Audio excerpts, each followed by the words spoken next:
बहुत से लोगों ने पूछा कि वजीर आला पंजाब के इलेक्शन का सियासी हल क्या। अच्छा, सुप्रीम कोर्ट के पास इख्तियारात दो तरह से मैं समझ पा रहा हूं।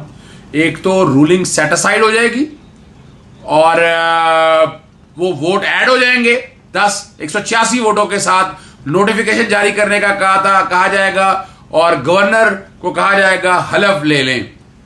इसका सियासी हल क्या है कि सुप्रीम कोर्ट जो है वो रूलिंग को सेटिसाइड करेगी, सेटिसाइड करके दोबारा भेज देगी अपना स्पीकर के पास इलेक्शन के। स्पीकर वजीर आला का ये जो रन ऑफ इलेक्शन है सेकंड पोल दोबारा करे और इसमें अदालतों के ऊपर भी शायद प्रेशर ना आ सके। हालांकि पहला हल बेहतर है और ये जो कौम को गुमराह करने की कोशिश की जा रही है ना, तीसरा इसका एक और हल भी है सियासी।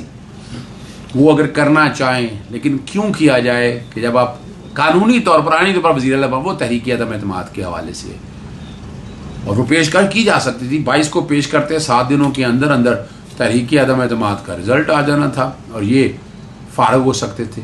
लेकिन वहाँ ये है कि फिर खरीदो वक्त का बाजार गर्म रहना था, तो इसलिए मैंने सियासी हल आपके सामने रख दी।